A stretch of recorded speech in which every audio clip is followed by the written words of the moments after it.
इसमें उसके भव्य बिस्तर भी शामिल थे और जंगल में सादगी और रोमांच का जीवन तुना। राजसी हिमावत पहाड़ों की दक्षिणी ढलान उनका नया घर बन गई, जहां वे ऊंचे सामा के पेड़ों के बीच रहते थे। पांडु अपनी तलवार, तीर और धनुष के साथ स्वतंत्र रूप से घूमते थे, अपने सुंदर कवच पहने हुए और हर तरह के युद्ध में कुशल थे। जब वे कुंती और माद्री के साथ जंगल में घूम रहे थे तो उन जंगलों के निवासी उन्हें मनुष्यों के बीच एक भगवान के रूप में मानते थे। पांडु की बहादुरी, शक्ति और युद्ध कौशल दूर दूर तक प्रसिद्ध थे और उनकी उपस्थिति को भय और श्रद्धा का सामना करना पड़ा। उनकी दोनों पत्नियां देवताओं के पौराणिक हाथी ऐरावत के साथ दो राजसी हाथियों की तरह उनके साथ चलती थीं। इस बीच धृतराष्ट्र के आदेश पर लोग ये सुनिश्चित करने के लिए इधर उधर भटकते रहे कि पांडु की हर जरूरत को उनके नए जीवन में पूरा किया जाए। वे उन्हें हर तरह के सुख और आनंद प्रदान करते थे, उनकी हर इच्छा को पूरा करते थे। राज्य के एक अन्य भाग में गंगा के पूज्य पुत्र भीष्म ने विदुला नाम की एक युवती के बारे में सुना, जो राजा देव की बेटी थी और अपनी शूद्र मां की सुंदरता की छाप रखती थी। भीष्म उसे अपने पिता के महल से वापस ले आए और अपने बुद्धिमान और कुलीन भतीजे विदुर से शादी कर ली। साथ में उनके कई बच्चे हुए, जिन्हें अपने पिता की बुद्धि और उपलब्धियां विरासत में मिली। जैसे जैसे पांडु जंगल में अपने दिन बिता रहे थे, चारों ओर से घिरे हुए थे। हस्तिनापुर के भीड़भाड़ वाले राज्य में राजा धृतराष्ट्र की पत्नी गांधारी अपने 100 बेटों की उम्मीद कर रही थी। उन्हें यह वरदान बुद्धिमान से द्वैपायन ने दिया था, जो उनके दल के साथ उनसे मिलने आए थे।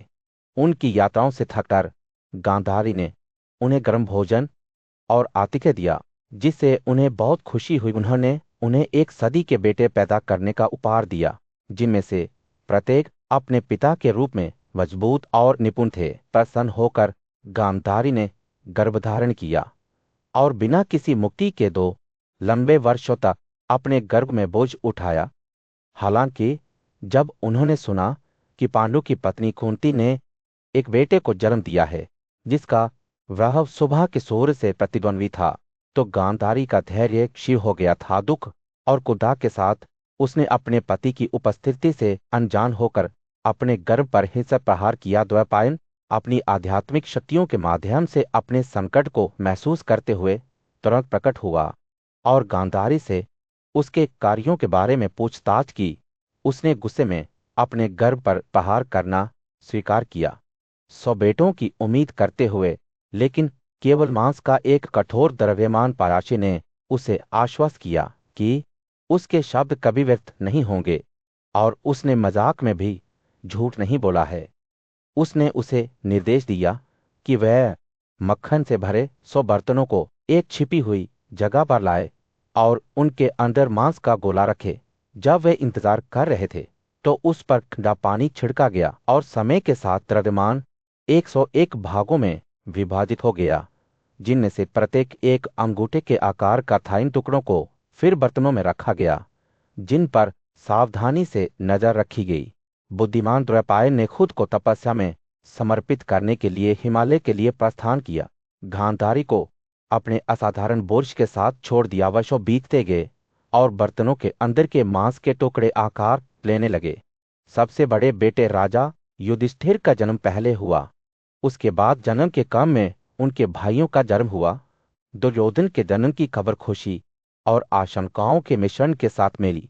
जब वह रो रहा था, जो पूरे राज्य में गूंज रहा था, इस आवाज का जवाब जानवरों, गधों, गिद्धों, सियारों और कौओं के चिल्लाने से मिला।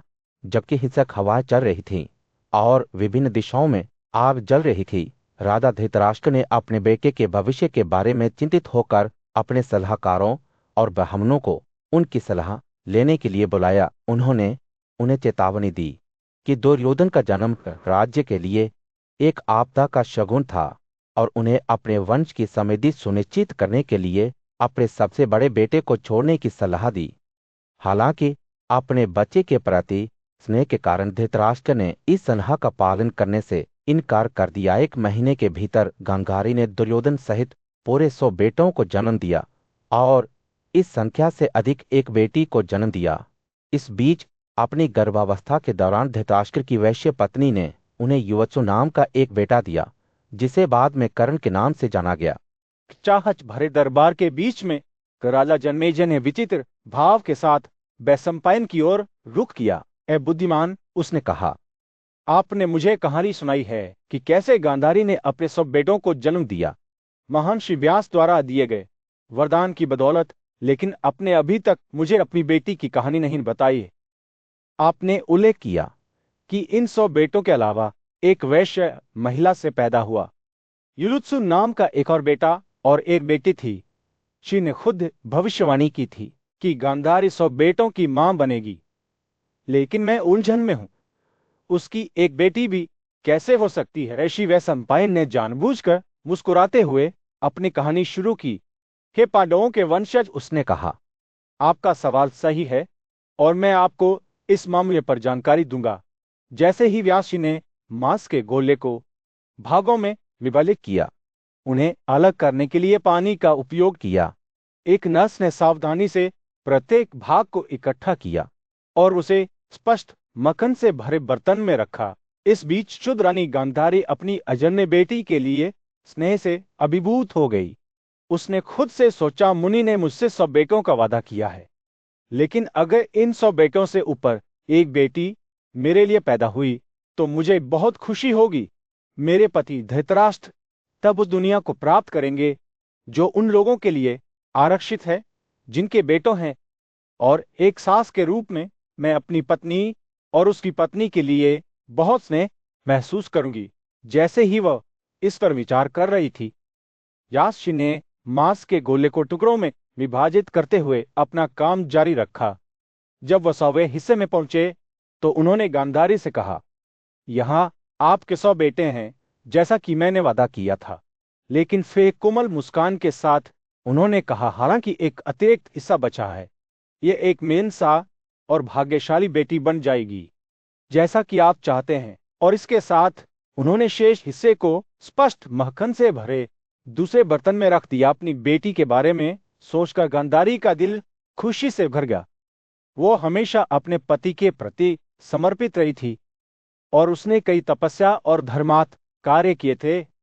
अब उसे उम्मीद थी कि ये कार्य एक प्यारी बेटी के रूप में फल देंगे, और इसलिए दुसला का जन्म हुआ एक सुंदर और भाग्यशाली बच्चा जो अपने परिवार में खुशी लाने के लिए नियत था। जन्मेजय की जिज्ञासा आखिरकार शांत हो गई, लेकिन वैशंपायन के पास साझा करने के लिए और भी कहानियां थी। इस प्रकार, हे भरत, उन्होंने कहा, मैंने आपको दुष्सन के जन्म की कहानी सुनाई है।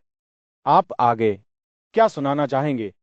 राजा जन्मेजय की उपस्थिति में राजा के अनुरोध पर वैशंपायन धृतराष्ट्र के पुत्रों के नामों का पाठ करने लगा। हवा प्रत्याशा से भरी हुई थी और श्रोता सूची सुनने के लिए उत्सुक होकर आगे झुक गए। महाराज, आपके परदादा के बेटों के नाम उनके जन्म के क्रम में कई हैं। मैं उन सभी को आपके लिए याद करने की कोशिश करूंगा। उसने एक गहरी सांस ली, अपनी आंखें बंद की और स्पष्ट गुंजायमान आवाज में बोलने लगा। पहले बेटे का जन्म दुर्योधन के रूप में हुआ, उसके बाद युयुत्सु, जो बाद में खुद को एक योग्य योद्धा साबित करेगा, उसके बाद दुशासन, फिर दुस्सह, और उनके बाद जुड़वां, दुस्सल और जनसंदकाय भाई साम और सहा जल्द ही विंदा और अनुविंद के साथ उनके रैंक में शामिल हो गए। जैसे जैसे वैशंपायन ने अपना पाठ जारी रखा, वैसे वैसे सभा कक्ष में दुर्धर्ष स्वाहो, दुष्प्रदर्शन और दुर्माशन के नाम गूंजने लगे। दुर्मुख, दुशरण और कर्ण के नाम सुनकर श्रोताओं की आंखें चौड़ी हो गई, जो बाद में भारत युद्ध के महानतम नायकों में से एक बन गए। सूची में विभिष्टि और विकर्णशाला, सतवा, सुलोचना, चित्रा और उपचित्रा शामिल थे। चित्राक्षा और चारुचित्रा भाई भी इस प्रसिद्ध समूह का हिस्सा थे। साथ ही साथ सरासन, दुर्मदा और दुर्विघा भी। इसके बाद जुड़वार, विवित्सु और विकतनन आए। उनके बाद उनाबा और सुनाभा आए। जैसे जैसे वैशंपायन नंदक और उपनंदक चित्रावन, चित्रवर्मन, सोरमन और दुर्विमोचन के नाम बोल रहा था, सभा कक्ष शांत हो गया। श्रोताओं का ध्यान अयोवाहो, महावाहो, चित्रांत, चित्रकुंडला, भीमवेग और भीमाल के नाम सुनकर बंद हो गया। जैसे जैसे वह सम्पायन ने सूची का पाठ करना जारी रखा, वैसे वैसे बाल की बारवर्धन ओगयुद्ध भीमकर्ण के द्रोदयुद्ध और दर्दर्बन के नाम ज्ञात होने लगे। श्रोताओं की आंखें दिलचस्पी से चमकने लगी जब उन्होंने दर्दक्षतर सुमाकित्री अनोदर और दर्दासंध के नाम सुने। वे सम्पायन जग जरासंध सत्यसंध सदाक शोक ओगसराव ओगसेन सेनानी और दुष्पराध्य के नाम बोल रहा था तो सभा कक्ष श्रद्धा की हवा से भर गया। श्रोताओं का दिल झूम उठा। हिमालय की दक्षिणी ढलानों में जहां जीवन जमियों से भरा हुआ था, राजा पांडु स्वतंत्र रूप से घूमते थे। खेल के लिए शिकार करते समय उनकी इंद्रियां बढ़ गई थीं। उनकी आंखों ने एक राजसी हिरण को देखा था, उसके साथी को उसके बगल में, और बिना किसी हिचकिचाहट के उन्होंने अपना धनुष खींचा और 5 तेज तीर दागे, जिनमें से प्रत्येक सोने के पंख थे। हिरण जमीन पर गिर गया, लेकिन जैसे ही वो मर रहा था, उसने ऐसे रोए जो निश्चित रूप से वानर हिरण, जिसका नाम किगमा था, ने दुख से कान पते हुए पांडु से बात की। हे राजा, तुम ऐसा जघन्य कार्य कैसे कर सकते हो? वासना और क्रोध से ग्रस्त एक आदमी ऐसा कभी नहीं कर सकता। आपका निर्णय जुनून से भरा हुआ है और आपने उन कानूनों की अवहेलना की है जो हम सभी को नियंत्रित करते हैं। किदम के शब्दों से विचलित पांडुनेशी अगस्त्य द्वारा निर्धारित मिसाल का हवाला देते हुए अपने कार्यों को सही ठहराने की कोशिश की, जिन्होंने कभी हिरणों से युक्त एक भव्य बलिदान किया था। लेकिन किदम विचलित नहीं होगा। लोग पहले युद्ध की घोषणा किए, वीरा अपने दुश्मनों को नहीं मारते हैं, उसने कहा, और यह सही है कि हमें कार्रवाई करने से पहले तब तक इंतजार करना चाहिए जब तक कि हमारी भावनाएं कम ना हो जाए। पांडु के हिरण के साथ तर्क करने के प्रयास विफल हो गए और किदम ने उसे उसके क्रूर कृत्य के लिए डांटना जारी रखा। आप महान कुले के राजा हैं, अपने धर्मपरायणता के लिए प्रसिद्ध वंश में पैदा हुए हैं। किगमा ने कहा, यह कैसे हो सकता है कि आपने अपनी कमजोरी के समय में इतना नीच कार्य किया है? आप नैतिकता और कर्तव्य की शिक्षाओं को जानते हैं, फिर भी आपने उनकी अवहेलना की है। आपके कार्यों से विनाश होगा और मैं आपको शाप देता हूं कि आप मेरे जैसे ही भाग्य का सामना करें। जैसे ही किंदामा ने बोलना समाप्त किया, उसने अपनी जान दे दी, जिससे पांडु हिरण के नश्वर रूप को देखकर शोक में डूब गया।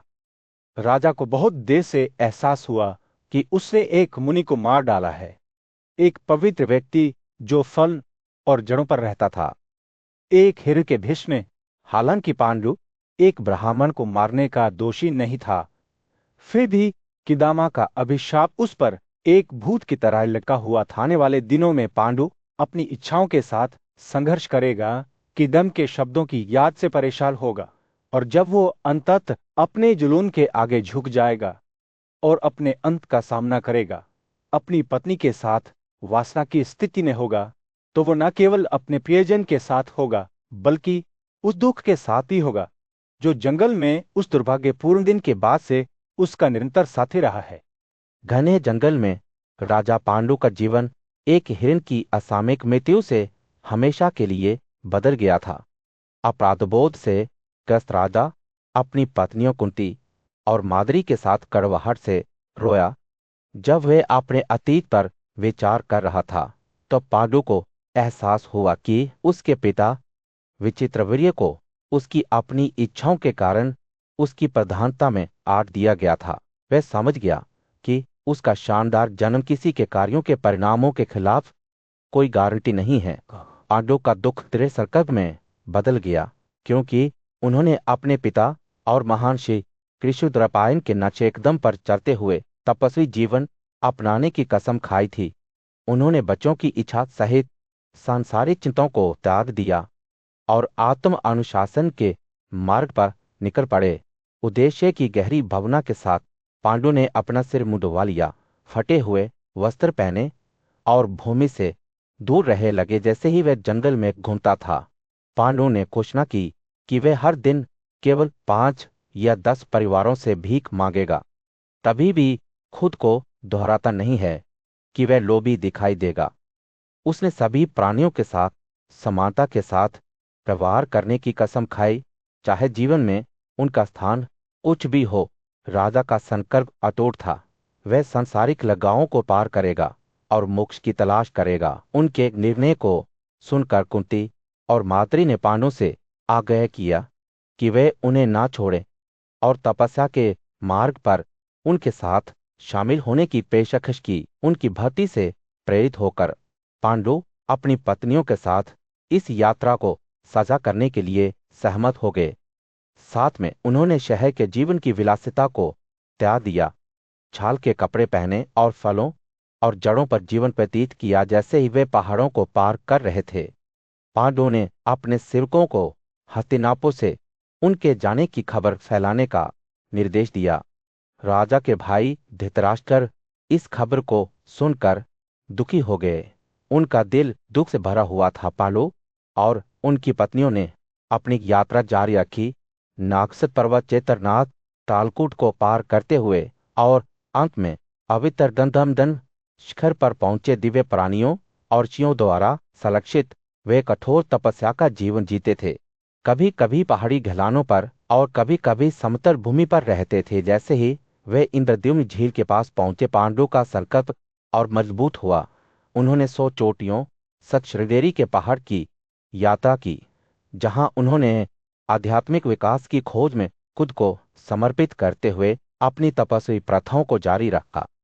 हरे भरे हिमालय में जहां हवा खिली हुई थी और हीरे की तरह चमकती बरसेघ की चोटियां थीं, हस्तिनापुर के राजकुमार पांडु ने एक आध्यात्मिक यात्रा शुरू की। वे कुछ समय से तीव्र तपस्या का अभ्यास कर रहे थे और उन पवित्र पहाड़ों में रहने वाले सिद्धों और चरणों ने उनके समर्पण पर ध्यान नहीं दिया था। इन बुद्धिमान लोगों ने अपनी भेदी आंखों और कोमल मुस्कुराहट के साथ पांडु की ईमानदारी को पहचाना और उनका स्वागत किया। जैसे ही अमावस्या ने परिदृश्य पर अपनी चांदी की चमक दिखाई, महान ऋषियों का एक समूह दिव्य ब्रह्म को देखने के लिए एक अभियान शुरू करने के लिए इकट्ठा हुआ। उनका गंतव्य आत्मनिर्माण का निवास था, जहां खगोलीय प्राणी देवता और पूर्वज श्रद्धा में इकट्ठा होते थे। पांडु इस पवित्र तीर्थ यात्रा पर उनके साथ शामिल होने के लिए उत्सुक आश्चर्य की भावना के साथ ऋषियों के पास पहुंचे। हम कहाँ जाएं? उसने उत्साह से कांपते हुए अपनी आवाज में पूछा। ऋषियों ने दयालुता से मुस्कुराते हुए जवाब दिया, आज हम आत्मनिर्माण को उसकी पूरी महिमा में देखेंगे। हम दिव्य सभा को देखेंगे, जहां देवता, ऋषि और पितृ श्रद्धांजलि देने के लिए एक साथ आते हैं। पांडु की आंखें चमक उठी जब वह अपने ध्यान से उठा। अपनी यात्रा में बुद्धिमान पुरुषों का अनुसरण करने के लिए तैयार था। उसकी 2 पत्नियां कुंती और माद्री उसके साथी, लेकिन ऋषियों ने उन्हें विश्वासघाती चोटियों पर चढ़ने के खिलाफ आगाह किया। महाराज, उन्होंने कहा, आगे का रास्ता खतरे से भरा हुआ है। हवाएं तेज हैं और बर्फ गहरी है। आपकी औरतें इतने खतरनाक इलाके में कैसे चल सकती हैं? पांडु का चेहरा उदास हो गया, क्योंकि वह अपने भाग्य के बारे में सोच रहा था। उसे हिरण ने शाप दिया था, जिससे वह नपुंसक हो गया था।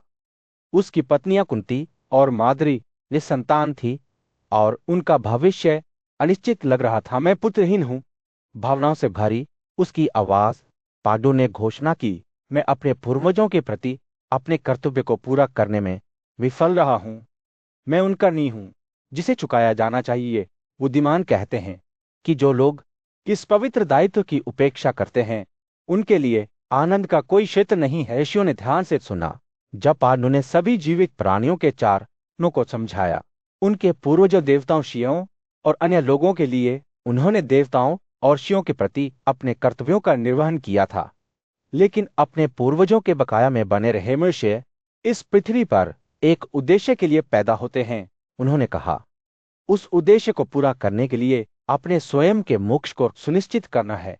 मैंने अपने पूर्वजों को उनकी विरासत को जारी रखने के लिए बच्चों को जन्म नहीं देकर विफल कर दिया है। अज्ञानी लोगों ने सहानुभूति से सिर हिलाकर पांडु की स्थिति की गंभीरता को स्वीकार किया। उन्होंने उनमें एक ऐसा व्यक्ति देखा जो अपने कर्तव्यों में डूबा हुआ था और अपने दायित्वों को पूरा करने के लिए सब कुछ जोखिम में डालने को तैयार था। उन्होंने कहा, हम देख रहे हैं कि आपके लिए एक संतान तैयार की गई है। उन्होंने कहा, यह पाप रहित और पाप रहित है। उनके शाही जीवन के बीच राजा पांडु की पत्नी कुंती एक सौम्य लेकिन दृढ़ व्यवहार के साथ उनके पास आई। मेरे प्यारे पति, उसने भक्ति से भरी आवाज में कहा, मैं आपसे विनती करती हूँ कि आप मेरे बारे में इतनी अपमानजनक बात ना करें। मैं आपकी समर्पित पत्नी हूँ, जो केवल आपके लिए प्रतिबद्ध है। आप सद्गुणी हैं, पराक्रमी राजा हैं, जो बड़ी शक्ति से बच्चों का पिता बनेंगे। एक साथ हम स्वर्ग में चढ़ेंगे और धर्म में हमारा मिलन फल देगा। जैसे ही वह बोलती थी, उनके सामने प्राचीन काल की एक कहानी सामने आती थी। पुरु के वंश में एक न्यायपूर्ण शासक राजा वृषताश्वा थे, जो अपनी सच्चाई और शक्ति के लिए जाने जाते थे। उन्होंने एक बार इंद्र और महान ऋषियों के नेतृत्व में देवताओं और महान ऋषियों का ध्यान आकर्षित करते हुए एक भव्य बलिदान किया था। इंद्र द्वारा सेवन किया गया मादक सोम रस और ब्राह्मणों को दिए गए उदार उपहारों ने एक असाधारण दृश्य का नेतृत्व किया। देवताओं और ऋषियों ने स्वयं अनुष्ठान करना शुरू कर दिया, फिर भी वृषताश्व अटल रहे। उनकी शक्ति हर गुजरते पल के साथ बढ़ती गई।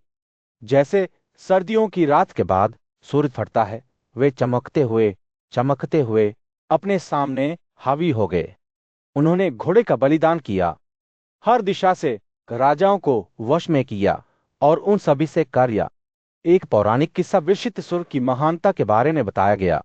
समुद्र के तट तक पूरी पृथ्वी पर विजय प्राप्त करने के बाद उन्होंने अपनी प्रजा की पैतृक देखभाल के साथ रक्षा की। जैसे ही कुंती ने अपनी कहानी जारी रखी, उसने राजा वृषितासुर की समर्पित पत्नी भद्रा के बारे में बात की, जो अपनी सुंदरता के लिए प्रसिद्ध थी। दंपति एक दूसरे से गहराई से प्यार करते थे, लेकिन भाग्य की अन्य योजनाएं थी। अत्यधिक भोग के कारण एक घातक बीमारी हो गई और राजा का कुछ दिनों के भीतर निधन हो गया। भगड़ा हृदय और पुत्रहीन भद्रा अनियंत्रित रूप से रो पड़ी। जैसे ही कुंती ने भद्रा के दुख का वर्णन किया, उसने रानी के विलाप का वर्णन किया। जब उनके पति मर जाते हैं तो महिलाओं का कोई उद्देश्य नहीं होता है, भद्रा ने कहा। उसकी आवाज दुख से कांप रही होती है। मैं आपकी यात्रा में आपके साथ चलना चाहती हूँ मेरे स्वामी, आपके बिना मैं एक पल के लिए भी जीवन सहन नहीं कर पा रही हूँ। कुंती के शब्दों ने भद्रा की पीड़ा की एक तुरंत तस्वीर चित्रित की। उसने अपने पति से उसे अपने साथ ले जाने की विनती की, मृत्यु में फिर से मिलने की गुहार लगाई। इस दहला देने वाले दृश्य के बीच एक अकथनीय आवाज आई, उठो हे भद्रा, उसने कहा, और इस जगह से चले जाओ। मैं आपको यह वरदान देता हूं, मैं आपको संतान दूंगा। उस आवाज ने उसे अनुष्ठान स्नान के बाद चंद्रमा के 8वें या 14वें दिन की रात को अपने बिस्तर पर इसके साथ सोने का निर्देश दिया। भद्रा आवाज के मार्गदर्शन का पालन करते हुए 7 बच्चों की कल्पना की, 3 सलवा और 4 मद्रास। और अब कुंती हस्तिनापुर राज्य में राजा पांडु अपनी पत्नी कुंती के साथ बैठे, जिन्होंने उनसे समाज में महिलाओं की पारंपरिक प्रथाओं के बारे में बात की थी। नैतिकता और सद्गुण के नियमों में पारंगत राजा ने यह समझाना शुरू किया कि अतीत में महिलाएं अपने घरों तक ही सीमित नहीं थीं या अपने पति पर निर्भर नहीं थीं। वे घूमने और अपनी इच्छानुसार जीवन का आनंद लेने के लिए स्वतंत्र थे। कुंती ने ध्यान से सुना कि उनके पति ने उन्हें उन महान ऋषियों के बारे में बताया जिन्होंने इस प्रथा को मंजूरी दी थी। उन्होंने उद्दालक नामक एक महान ऋषि के बारे में बात की, जिनके बेटे श्वेतकेतु योग्यता के तपस्वी थे। पांडु के अनुसार ये श्वेतकेतु ही थे जिन्होंने जीवन भर एक दूसरे का पालन करने वाले पुरुषों और महिलाओं की वर्तमान प्रथा को स्थापित किया था। राजा ने आगे कहा कि एक ब्राह्मण द्वारा अपनी मां को ले जाने के प्रति श्वेतकेतु के गुस्से ने उन्हें इस नई परंपरा को स्थापित करने के लिए प्रेरित किया था। हालांकि इस प्रथा का पालन सभी प्राणियों द्वारा नहीं किया गया था। पक्षी और जानवर अभी भी बिना ईर्ष्या के स्वतंत्र रूप से घूमते थे। पांडु ने कुंती को बताया कि जीवन भर अपने पतियों का पालन करने वाली महिलाओं का स्थापित उपयोग एक हालिया विकास था। कुंती ने ध्यान से सुना जब उसके पति ने सौदास की पत्नी मदयंती की कहानी के बारे में बात की, जिसने एक बेटे को जन्म देने के लिए शिव वशिष्ठ की मदद मांगी थी।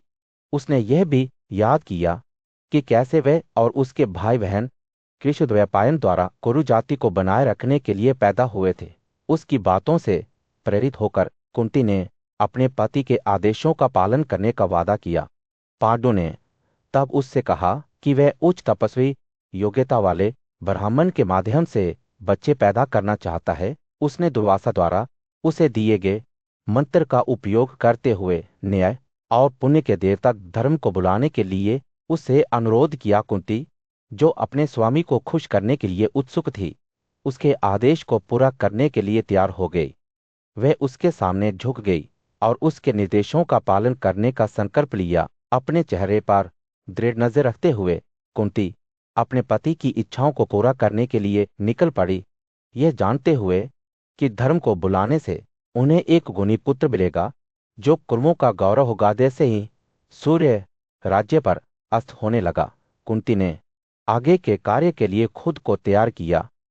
उद्देश्य और भक्ति की भावना के साथ उसने न्याय और पुण्य के देवता को आगे आने का आह्वान करते हुए दुर्वासा द्वारा दिए गए मंत्र का जाप करना शुरू कर दिया। पांडवों के भाग्य पर मोहर लगने वाली थी और इतिहास की दिशा फिर कभी वैसी नहीं होगी। इस क्षण कुंती का संकल्प अटूट था। वे जानती थी कि अपने परिवार और राज्य के भविष्य को सुरक्षित करने में उसकी महत्वपूर्ण भूमिका है।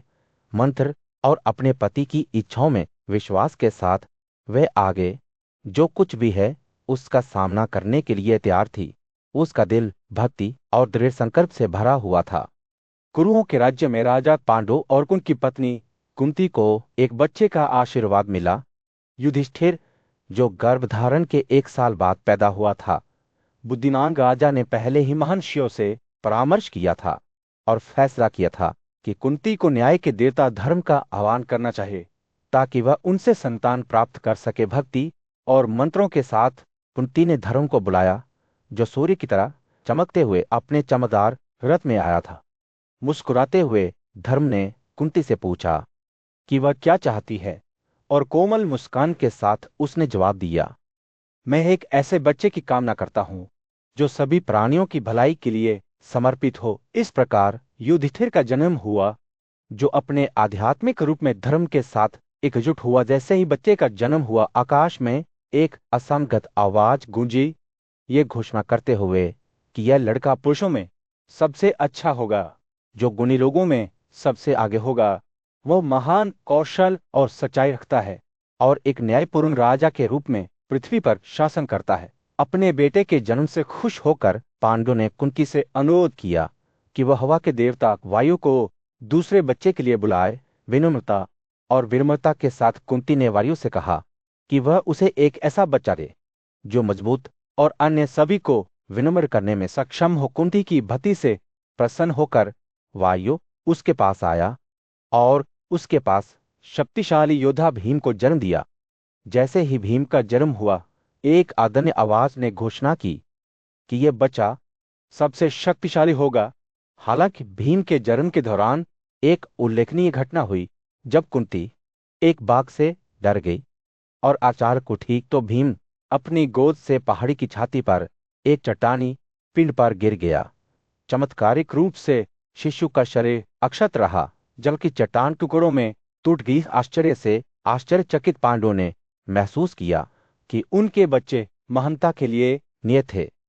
फिर उन्होंने एक बेहतर पुत्र प्राप्त करने का फैसला किया, जो दुनिया भर में प्रसिद्धि प्राप्त करेगा।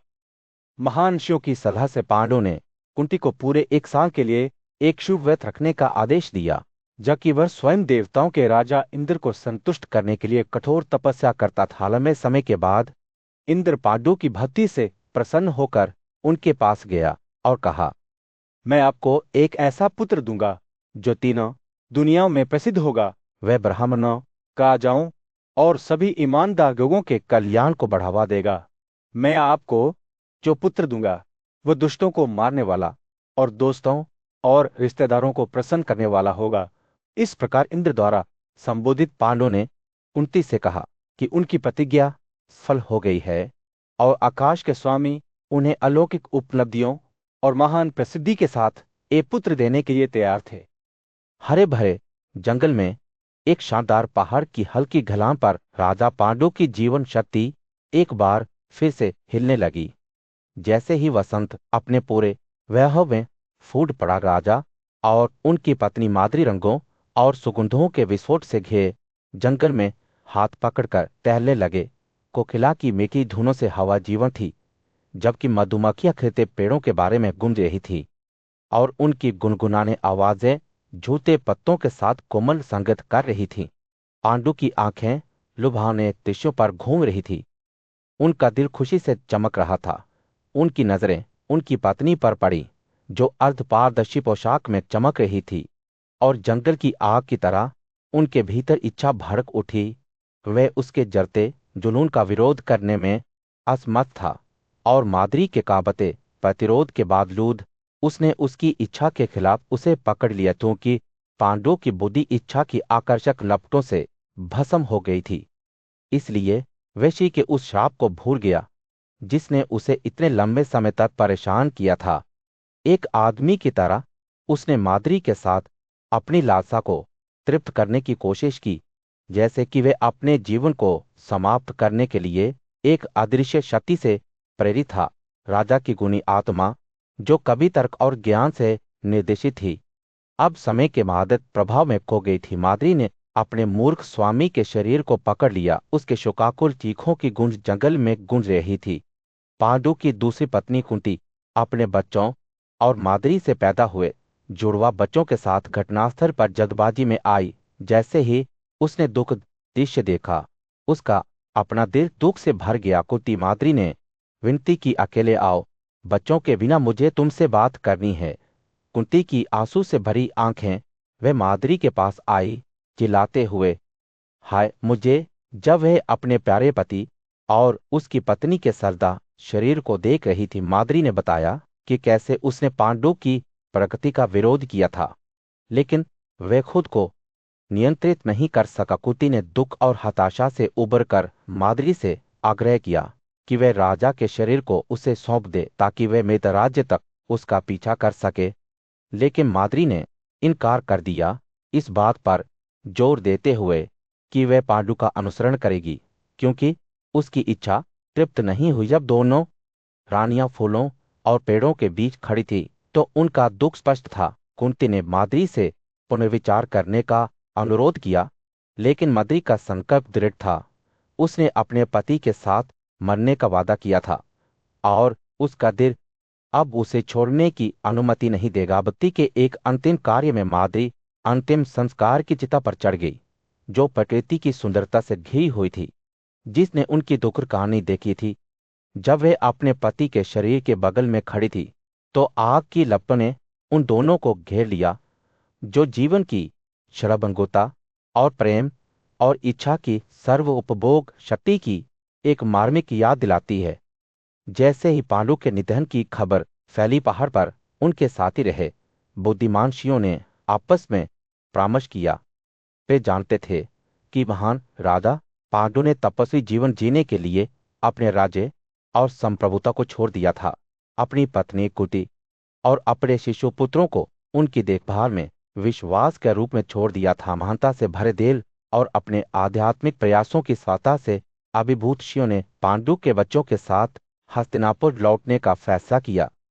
उन्होंने एक दूसरे को बुलाया, राज्य में जाने का संकल्प लिया और तुरंत अपनी यात्रा शुरू की। कुंती, हालांकि शारीरिक श्रम की आदी नहीं थी, अपने बच्चों के लिए प्यार से प्रेरित थी और अपने पति और उसकी दूसरी पत्नी माद्री के 2 शवों को ले जाने के लिए दबाव डाल रही थी। कुछ देर बाद वे कुरुजंगल पहुंचे, जहां कुंती ने खुद को मुख्य द्वार पर पेश किया।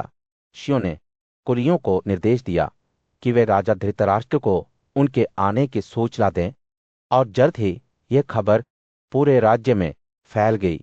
हस्तिनापुर के नागरिक आश्चर्य से भरे हुए हजारों चरणों और मुनियों की सभा को देखने के लिए बड़ी संख्या में बाहर आए। सभी क्षेत्रों के लोगों से सड़कें भरी हुई थीं। क्षत्रिय, ब्राह्मण, वैश्य और शूद्र सभी पूज्यश्यों की एक झलक पाने के लिए उत्सुक थे। शांतनु के पुत्र भीष्म ने सोमदत्त, धृतराष्ट्र, विदुर, सत्यवती, गांधारी और उनके सब पुत्रों कौरवों के साथ जुलूस का नेतृत्व किया। जैसे ही विशाल समूह इकट्ठा हुआ, भीष्म ने बड़े सम्मान के साथ ऋषियों के पैर धोने के लिए पानी चढ़ाया और उन्हें प्रथागत अर्घ्य भेंट किया। फिर उन्होंने पांडु के दुनिया से जाने और अपने बच्चों के उत्तराधिकार के अधिकार को स्वीकार करते हुए संप्रभुता और राज्य के बारे में बात केशियों में सबसे बड़े अपने सिर पर जालीदार ताले और जानवरों की कोता से ढकी कमर के साथ सभा को संबोधित करने के लिए खड़े हुए। आप सभी जानते हैं कि राजा पांडु सांसारिक सुखों को छोड़ने के बाद 100 चोटियों के पहाड़ पर बसे थे। उन्होंने शुरू किया, उन्होंने ब्रह्मचर्य जीवन शैली को अपनाया, लेकिन देवताओं के विचार में कुछ दुर्भावनापूर्ण उद्देश्य के लिए उनके सबसे बड़े बेटे युधिष्ठिर का जन्म स्वयं धर्म से हुआ था। जिन्हें पांडु के अन्य पुत्रों भी अर्जुन और जुड़वा बच्चों नकुल और सहदेव का वर्णन करना जारी रखा। पुरुषों में ये बात धनुष के उपयोग में शक्तिशाली अपने दादा की लगभग विलुप्त वंशावली को पुनर्जीवित करने के लिए पैदा हुए थे। उन्होंने कहा, जैसे ही शियों ने बोलना समाप्त किया, वे लोगों की आंखों के सामने तुरंत गायब हो गए। आश्चर्य और भय से भरी एक विशाल सभा को पीछे छोड़ के नागरिक घर लौट आए। उनका देह उन पूज्य शियों के प्रति श्रद्धा से भर गया जिन्होंने अपना आशीर्वाद दिया था। हस्तिनापुर में सूर्य अस्त हो गया था, जिससे शहर पर एक सुनहरा प्रकाश पड़ रहा था, क्योंकि ये अपने प्रिय राजा पांडु के निधन पर शोक मना रहा था। धृतराष्ट्र, जो अभी भी अपने बेटे के निधन के सदमे से जूझ रहे थे, ने विदुर से अंतिम संस्कार समारोहों को पांडु के कद के राजा के अनुरूप आयोजित करने का आह्वान किया। विदुर ने भीष्म के साथ अंतिम संस्कार के लिए गंगा के तट पर एक पवित्र स्थान का चयन किया। परिवार के पुजारी शुद्ध मक्खन और सुगंधित जड़ी बूटियों से पोषित दधती पवित्र आग को लेकर अनुष्ठान शुरू करने के लिए शहर से निकले। दोस्तों, रिश्तेदारों और अनुयायियों ने सम्राट के शरीर को कपड़े में लपेटा, इसे मौसमी फूलों से सजाया और उस पर इत्र छिड़का। जैसे ही उन्होंने शवगृह तैयार किया, चारों ओर लोगों का एक सागर इकट्ठा हो गया। उनके चेहरे शोक से भरे हुए थे। संगीत वाद्ययंत्रों की आवाज ने हवा को भर दिया। जैसे ही जुलूस शहर के माध्यम से आगे बढ़ा, भीष्म, विदुर और पांडवों के नेतृत्व में सफेद छत्र और याकूछ ऊपर लहराते हुए, जबकि सैकड़ों लोगों ने भीड़ के बीच रत्न वितरित किए। माहौल उदास फिर भी जीवन था, क्योंकि हस्तिनापुर के नागरिक अपने राजा को विदाई देने के लिए एक साथ आए थे। जीवन के सभी क्षेत्रों से ब्राह्मण, क्षत्रिय, वैश्य और शूद्र एक स्वर में रोते हुए शवगृह के पीछे चले गए। हे राजकुमार, तुम हमें छोड़कर आहर जाते हो। जब वे गंगा की ओर जा रहे थे तो उनकी आवाज सड़कों पर गूंज रही थी। जैसे ही सूरज क्षितिज के नीचे डूबता गया, जुलूस नदी के किनारे एक रोमांटिक लकड़ी के पास पहुंच गया। चूल्हे को नीचे रखा गया और पुजारियों ने कोमल हाथों से पांडु के शरीर को सुगंधित पानी से भरे सोने के बर्तनों में धोया। उन्होंने उसे स्वदेशी कपड़ों से बने एक सफेद कपड़े में पहना और ऐसा करते हुए वह हिलता हुआ लग रहा था। उसकी आंखें खुली हुई थी, जैसे कि गहरी नींद से जाग रही हों। इसके बाद अन्य अंतिम संस्कार समारोह हुए, जिसमें कौरवों ने चिता में आग लगा दी। अपने पति राजा के सम्मान में कमल, चंदन, पेस्ट और सुगंधित पदार्थ लाए। जैसे ही आग की लपटों ने पांडव और माधवी के शवों को घेर लिया, कौशल्या की आहट हवा में घुस गई। हे मेरे बेटे, मेरे बेटे! वे दुख से अभिभूत होकर जमीन पर गिर गई। जब नागरिकों, प्रांतों के निवासियों और यहाँ तक कि हवा के पक्षियों और मैदान के जानवरों को भी उनके राजा के निधन से छुआ गया, तो शहर विलाप करने लगा। भीष्म, विदुर, धृतराष्ट्र और पांडव विलाप में शामिल हो गए।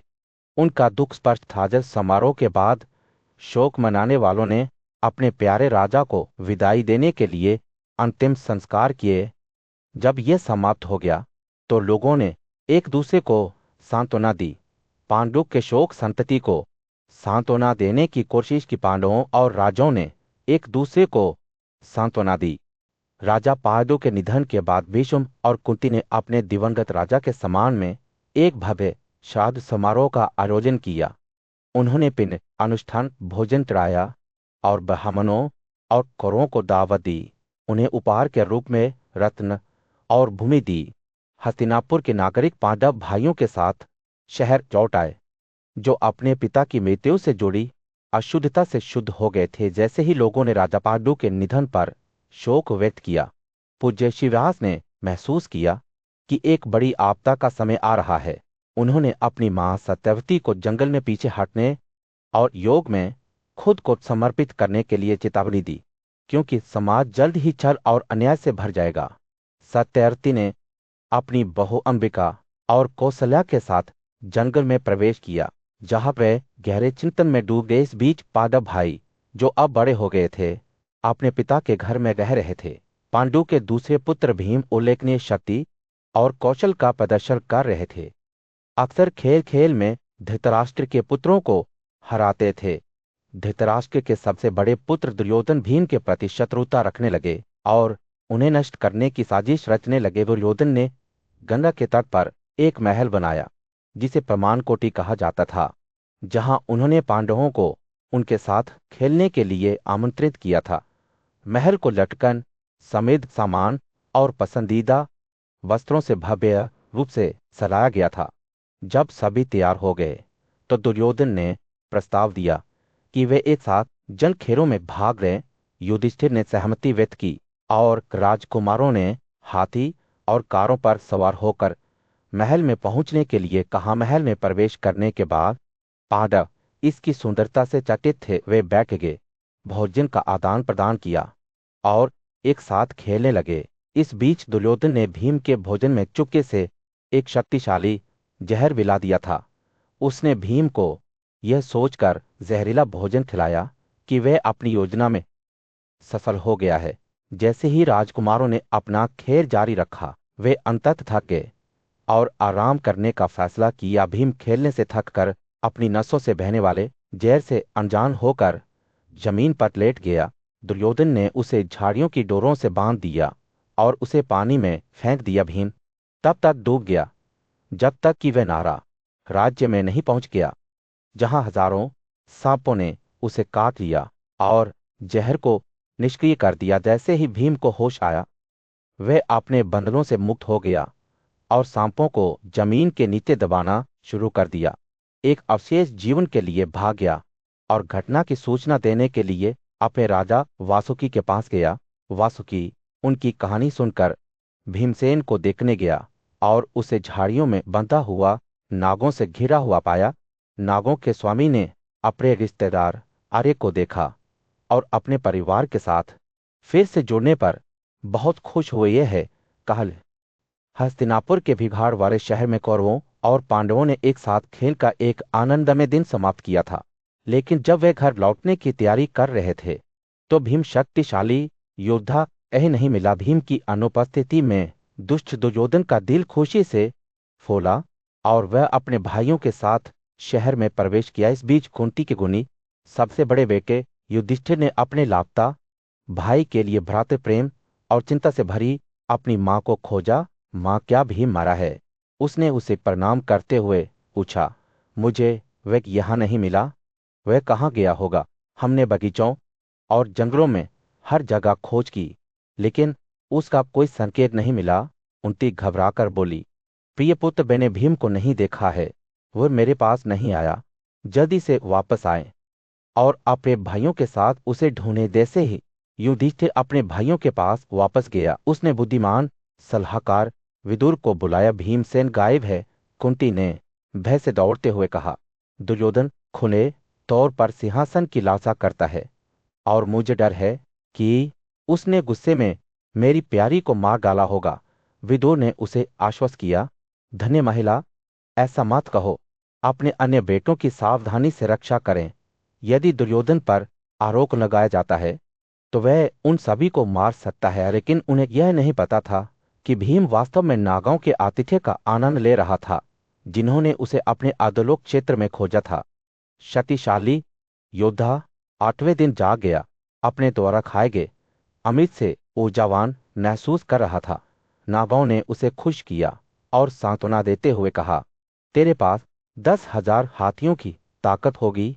युद्ध में कोई भी तुझे पराजित नहीं कर पाएगा। भीम ने पवित्र जल में स्नान किया, दिव्य आभूषण पहने और सांपों का आशीर्वाद प्राप्त किया। जैसे ही वह अधोलोक से निकला, भीम तेजी से अपनी मां की ओर भागा। परिवार उनके पुनर्मिलन पर बहुत खुश था, एक दूसरे को स्नेह से गले लगा रहा था। युधिष्ठिर ने अपने भाइयों को इस घटना को गुप्त रखने के लिए आगाह करते हुए कहा, इस दिन से आप सभी एक दूसरे की सावधानी से रक्षा करें, और इसलिए वे सतर्क हो गए, एक दूसरे को नई जागरूकता के साथ देख रहे थे। लेकिन दुर्योधन की योजनाएं बेरोकटोक जारी रहीं। उन्होंने फिर से भीम के भोजन में जहर घोल दिया, लेकिन धृतराष्ट्र के पुत्र युयुत्सु ने पांडवों को सूचित किया, जिन्होंने बिना किसी नुकसान के जहर को पचाया।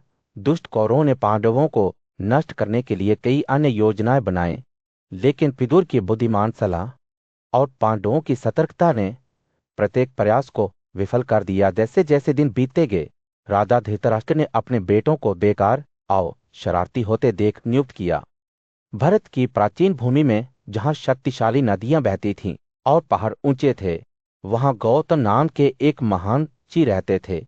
वे शस्त्र विज्ञान के उस्ताद थे और उनके बेटे सर्वत हाथ में तीर लेकर पैदा हुए थे। कम उम्र से ही सर्वत ने हथियारों के अध्ययन के लिए असाधारण प्रतिभा दिखाई, लेकिन अन्य विज्ञानों में उनकी रुचि कम थी। गौतम की तपस्या ने स्वयं इंद्र का ध्यान आकर्षित किया था, जिन्होंने गौतम की तपस्या को बाधित करने के लिए जनपद नाम की एक खगोलीय लड़की को बुलाया था। वे आश्रम में पहुंची और अपनी सुंदरता से सर्वत को लुभाया, लेकिन वे अपनी दृढ़ इच्छा शक्ति के कारण उसके आकर्षण का विरोध करने में सक्षम था। हालांकि उसके भावनात्मक आंदोलन की अचानकता ने उसके जीवन द्रव का अचेतन उत्सर्जन कर दिया। जीवंत द्रव एक गुच्छे पर गिरा, जहां यह दो भागों में विभाजित हो गया, जिससे जुड़वां बच्चे पैदा हुए। राजा शांतनु की उपस्थिति में एक सैनिक ने जुड़वां बच्चों और उनके परित्यक्त धनुष और तीरों पर ठोकर खाई, ये मानते हुए कि वे हथियारों में निपुण ब्राह्मण की संतान हो सकते हैं। वह उन्हें राजा के पास ले गया। दया से प्रेरित होकर राजा शांतनु ने जुड़वा बच्चों को गोद लिया और उन्हें अपने महल में पाला। उन्होंने उनका नाम कृपा और कृपा रखा, इस तथ्य के बाद कि उन्होंने करुणा से उनका पालन पोषण किया था।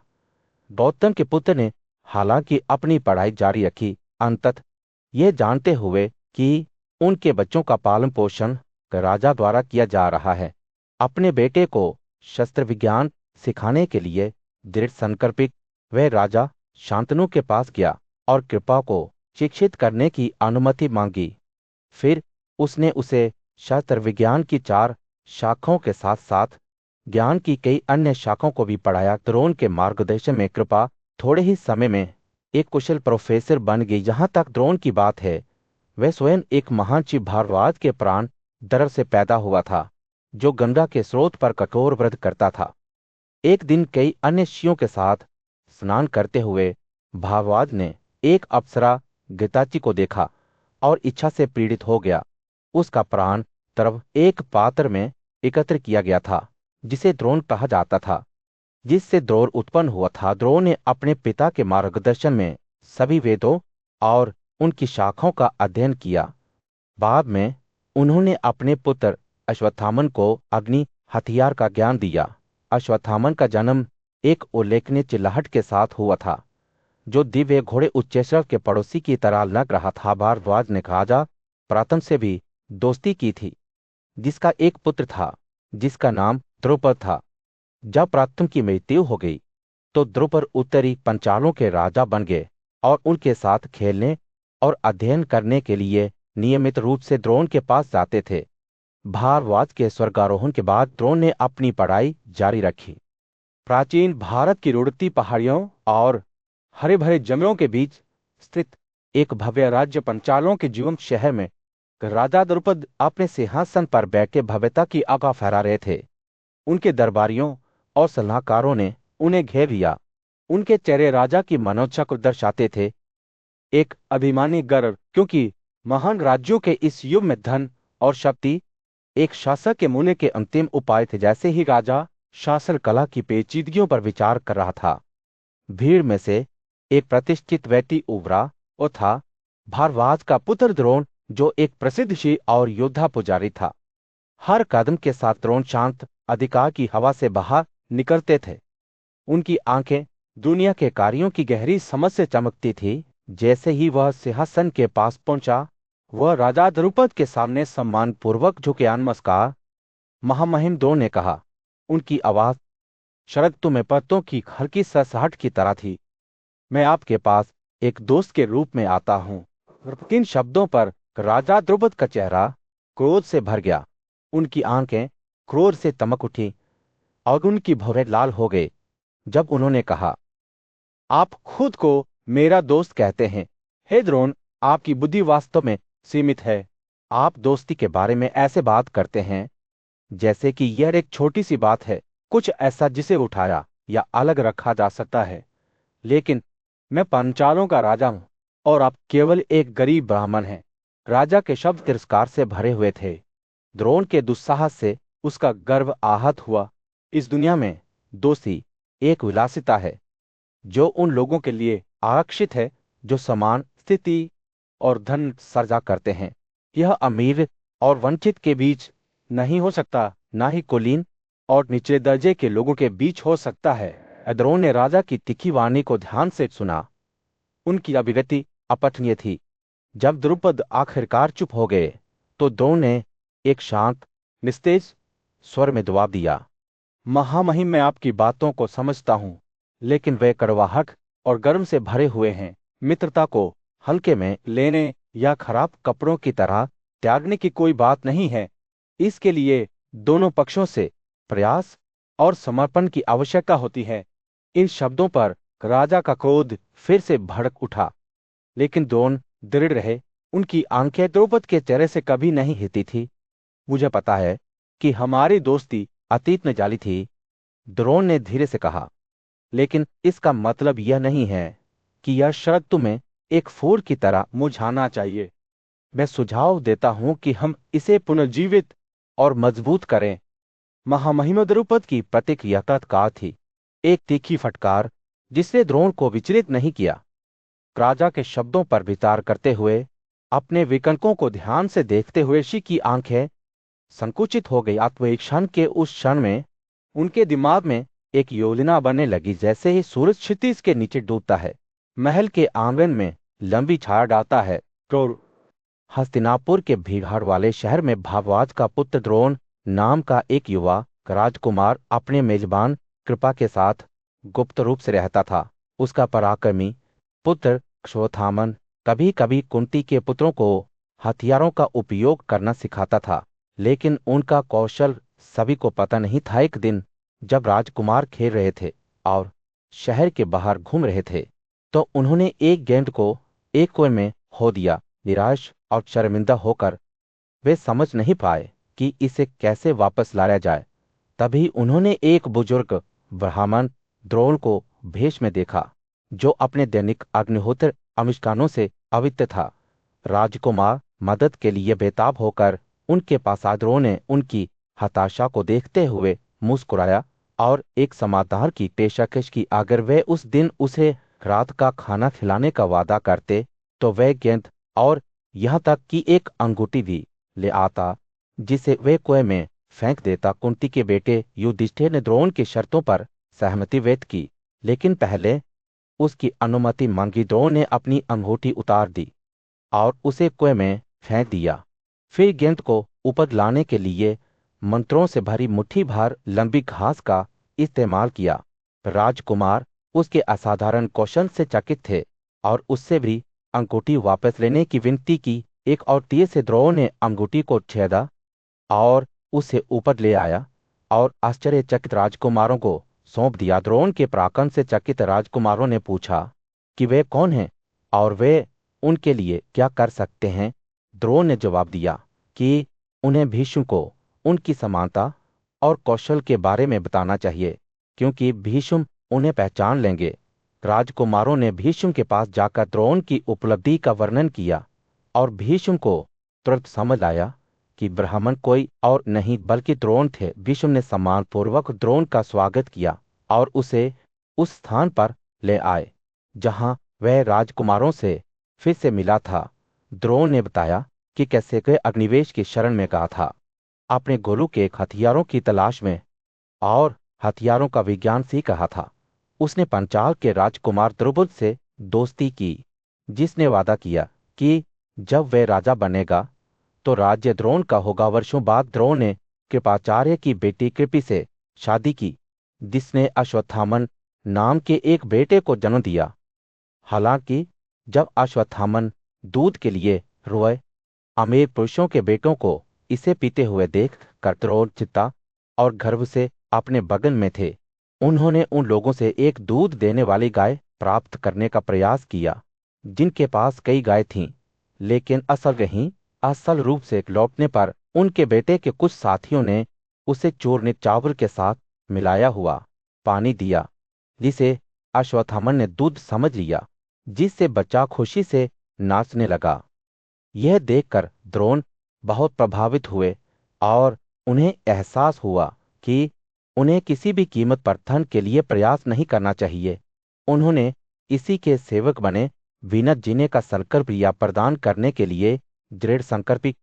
भारत की पवित्र भूमि में जहाँ शक्तिशाली नदियां गंगा और यमुना बहती हैं, महान शिक्षक द्रोण युद्ध कला पर अपना ज्ञान प्रदान करने के लिए कुलुओं के बीच बस गए। महान योद्धा भीष्म ने अपने पोते कौरव राजकुमारों के साथ उन्हें कई मूल्यवान उपहारों के साथ द्रोण को अपने शिष्य के रूप में भेंट किया। उनकी भक्ति से प्रेरित होकर द्रोण ने पांडवों और धृतराष्ट्र के पुत्रों को अपने छात्र के रूप में स्वीकार किया। जैसे ही उन्होंने अपना प्रशिक्षण शुरू किया, द्रोण ने अपने शिष्यों से वादा किया कि जब वे हथियारों में कुशल हो जाएंगे तो वे अपने मन में एक विशेष उद्देश्य को पूरा करेंगे। प्रो राजकुमार चुप रहे, लेकिन अर्जुन ने आदि संकल्प के साथ इसे पूरा करने की कसम खाई। अर्जुन के समर्पण से प्रसन्न होकर द्रोण ने उसे अपनी गोद में ले लिया और खुशी के आंसू बहाए। द्रोण के मार्गदर्शन में पांडवों ने विभिन्न दिव्य और मानव हथियारों को सीखा। कौशल में अपने साथी शिष्यों को पीछे छोड़ दिया। उनमें से शुद्ध जाति के राधा के पुत्र कर्ण थे, जो अक्सर दुर्योधन द्वारा समर्थित ईर्ष्या के कारण अर्जुन का विरोध करते थे। हालांकि अर्जुन अपने गुरु और शस्त्र विज्ञान के प्रति समर्पित रहे। द्रोण ने देखा कि समान शिक्षा प्राप्त करने के बावजूद अर्जुन हल्केपन और कौशल में उत्कृष्ट थे और अपने साथियों में अग्रणी बन गए। अर्जुन के असाधारण समर्पण से प्रेरित होकर द्रोण ने घोषणा की कि इस दुनिया में उनके बराबर कोई तीरंदाज नहीं होगा। जैसे जैसे प्रशिक्षण आगे बढ़ा, द्रोण ने अर्जुन को घोड़े, हाथी, रथ और पैदल सैनिकों पर युद्ध करने की विभिन्न तकनीकें सिखाईं। उन्होंने उन्हें गधा, तलवार, भाला और डांट से लड़ने के साथ साथ एक साथ कई हथियारों का उपयोग करने का भी निर्देश दिया। दूर दूर से राजा और राजकुमार युद्ध की कला सीखने के लिए द्रोण के संरक्षण के लिए उमड़ पड़े। इन छात्रों में निषादों के राजा हिरण्यधनुष के पुत्र एकलव्य भी थे। द्रोणाचार्य ने नैतिकता के सख्त नियमों से अवगत होकर एकलव्य को तीरंदाजी में अपने शिष्य के रूप में स्वीकार करने से इनकार कर दिया, इस डर से कि एक निषाद अपने उच्च जन्म वाले शिष्यों को पीछे छोड़ सकता है। विचलित न होते हुए एकलव्य ने द्रोण की मिट्टी की छवि बनाई और मूर्ति के सामने अपने तीरंदाजी कौशल का अभ्यास करते हुए अटूट समर्पण के साथ इसकी पूजा की। एक दिन जब पांडव जंगल में शिकार की यात्रा पर थे, उनका सामना एकलव्य से हुआ, जिसके तीर चलाने के असाधारण कौशल ने उन्हें चकित कर दिया। उन्होंने इस रहस्यमय तीरंदाज की पहचान खोजने की कोशिश की और अंत में उसे अपने धनुष से लगातार तीर छोड़ते हुए पाया। एकलव्य को द्रोण के शिष्य के रूप में पहचानते हुए वे अपने गुरु को सूचित करने के लिए लौट आया। अर्जुन निषाद राजकुमार द्वारा पराजित किए जाने के बारे में असहज महसूस करते हुए व्यक्तिगत रूप से द्रोण से संपर्क किया। उनके प्रशिक्षण के बीच बुद्धिमान और पूज्य गुरु द्रोण तीरंदाजी में अपने शिष्यों के कौशल का परीक्षण कर रहे थे। हर कोई सफलता प्राप्त करने में विफल रहा था, लेकिन जब वह पांडव वंश के युवा राजकुमार अर्जुन के पास पहुंचा तो द्रोण की आंखें मनोरंजन से चमक उठी। द्रोण ने एक कोमल मुस्कान के साथ कहा, लक्ष्य को गोली मारनी चाहिए, अपनी आंखें उस पर घुमाएं और जब मैं आदेश दूं तो तीर को उड़ने दें। अर्जुन लंबा खड़ा था, अपना धनुष झुका हुआ